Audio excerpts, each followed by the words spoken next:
Hi everyone, happy Sunday. I've been reading this book, and it's called Hidden Treasure: Uncovering the Truth in Your Life Story. And I haven't been reading this chronologically. What I do is I just find a chapter that feels good to me, and then I will just read it, depending on what kind of mood I'm in, or how I'm, whatever chapter I'm led to open up to. But this particular chapter is silent awareness, which is pretty appropriate. And I know I talk about this a lot. Is the fact, is this for me has to do with meditation and um, awareness. But I'm going to read this because it really jumped out at me. Before all, above all, underneath all, and in the midst of all stories, there is silence. Spacious, boundless, and mysterious in existence, it is always present. We fear utter silence as it represents the state of death, and yet long for it as our nightly renewal. It is invisible yet substantial, as it cannot be destroyed.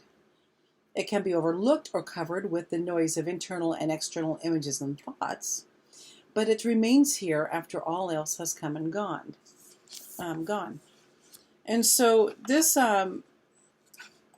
I like this. I really like this, and especially since there are times, and I admit when I meditate, sometimes it takes longer to get into that quiet space or the space of awareness, or the silence, because oftentimes there's a lot bouncing around in my head, and I'm thinking about what I have to do tomorrow, or what's coming up, or I have to make sure I do this, or or oh, I gotta go to get this taken care of, or I wonder, gee, I'm kind of concerned about this. I should probably, find a way to do this, or whatever it might be. It's just, or there might be some memories popping up, some in the past that decide to pop up and kind of give me a little poke.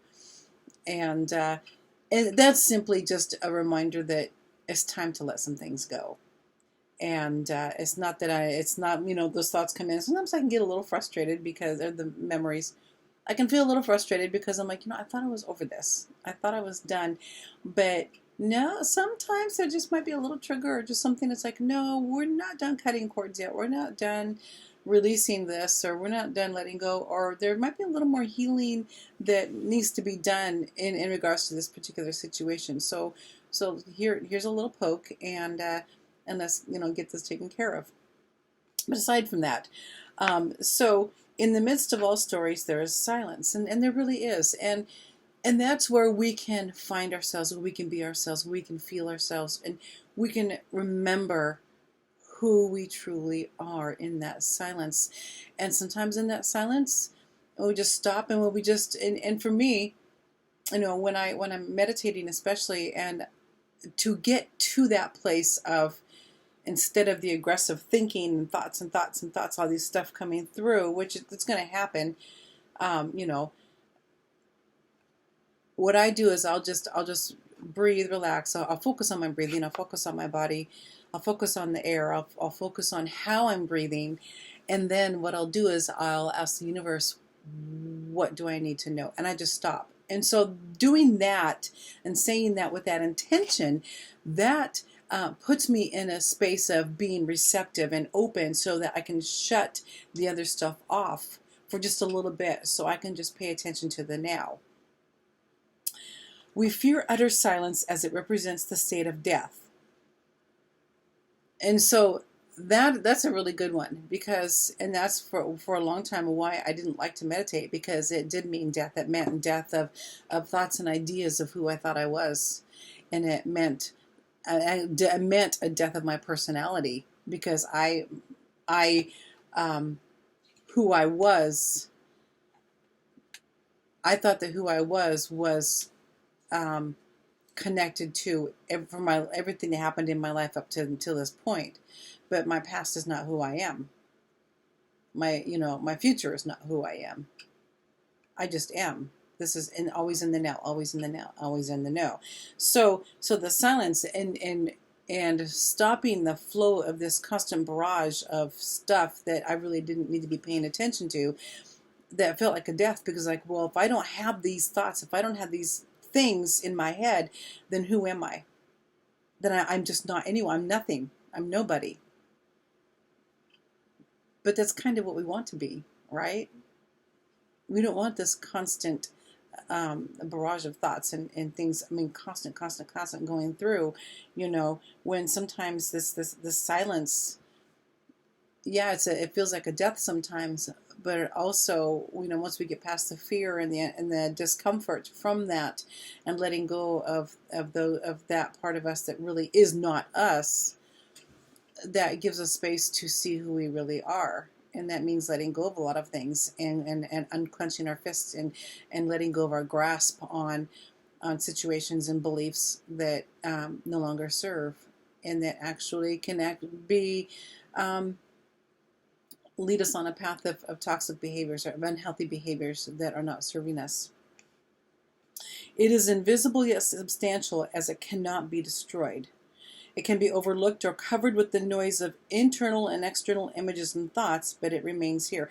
So for the longest time, to avoid the silence, and to avoid facing who I was, and to avoid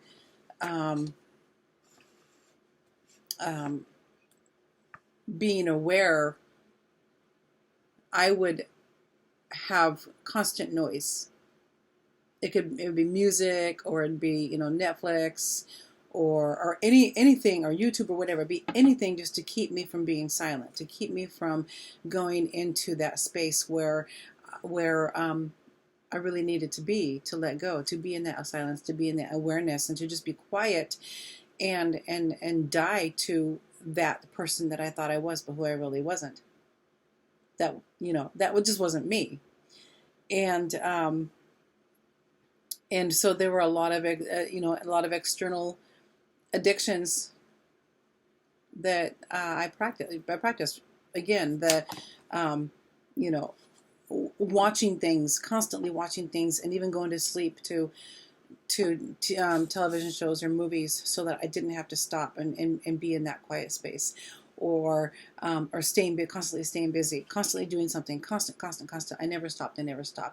And sleep was welcome, because then I could just kind of be unconscious to it all. But then I'd wake up and it's like, boom, here we come again. It would just be total, just noise, mental noise, physical noise, whatever it might be. But, the silent awareness brings the truth of who we are. And for some of us, it's kind of hard to accept. We are divine. We are perfect how we are. We just are. And we're not who we were in the past. We're not our choices. We're not what other people think of us. We're not what other people think that we should be or do or say. We're none of that. We're just beings of frequency who have the choice of being here in the moment, and being aware, and having a choice of going to that silence, so that we can go deep, so we can go deeper inside ourselves and remember who we are, and find out new things about ourselves that we didn't know about ourselves before. Self-discovery is a wonderful thing, and it can be scary, and it can be enlightening. It can be a death. It really can, and that's where again, that's where it's like, for me, the death, the emotional death, and the mental death was so hard to take, because I wanted to be this victim. I wanted to remain in victimhood, because that meant that I was somebody. But that was not true. That was a lie. That wasn't who I was. I am, and that's all. There doesn't need to be an explanation. There doesn't need to be a reason. There doesn't need to be anything attached to that, right? And for some people, that's scary, because if I'm nothing, then I'm not worthy. Well, that's not true either, because if we're here on this earth, and that means we are worthy of whatever we desire, and we're deserving of everything that we dream of. And that's just a simple fact. Nothing can change that.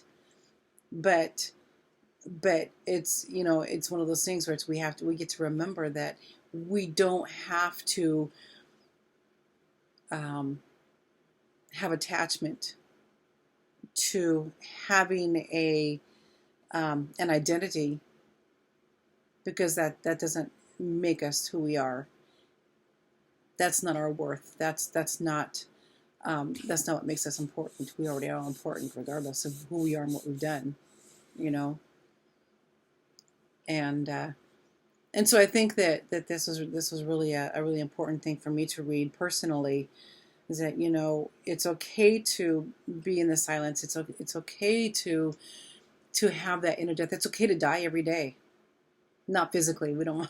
I don't think reincarnating every day would be a very fun thing to do. But we get to die every day to the old that no longer serves us. We get to die every day to the unhealthy ideals of who we have to be or who we are, that aren't really true, that aren't really speaking our truth. You know, we can choose to live our truth, but I think it's important that we do that from a space of awareness and a space of emptiness, so that we can be filled with new truths and a new awareness and a remembrance of who we really are. So I do hope that you enjoyed this. Again, I take whatever resonates with you. What doesn't, that's fine too. That's perfectly fine. It's just like I see these things, and I like to share my life, and a lot of my life is reading, of course, and these ideas and these thoughts, and I like to share that because I know that there are some people that there's someone that may need to hear this, and that may be needing some hope or some more understanding, or to know that they're not alone in whatever they're feeling and they're experiencing. And trust me, you're not. You really aren't. And so and this is why I do this. It's just it feels good to share a part of myself, especially the journey that I've had to healing and remembering who I am and finding myself. And I just hope that this is something that resonates with you and helps you. And then if so, you know, leave me a message. I'd like to know that what I'm doing is helping. In not from an ego standpoint, of course. I don't care if just one person sees this, and if one person gets, you know, one good idea from this, or can remember who they are. That's fine. That's perfectly fine. You know, I'm happy with that. I'm happy anyway. But anyway, so enjoy. And if you do feel led to share, please do.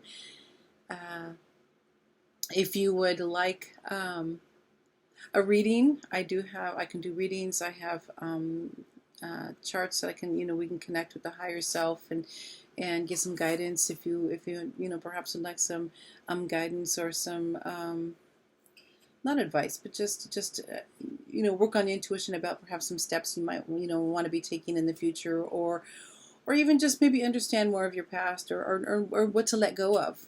You know, we can do that. That's really fun to do. Or even a dazzling, a pendulum reading, we can do that. If you would like some Reiki healing sessions, I can do that. I do distance sessions. I am a level 2, so I can do distance sessions. So let me know if you want to make an appointment to that. Do that. Also, if you want to check out, I do have a course called Home Your Personal Power, and that is at BeccaInspires.com. If you click on the Call Home Your Personal Power tab, that will give you the information for those courses as well. So I hope you have a wonderful day. If you have any questions, let me know, and I will talk to you soon.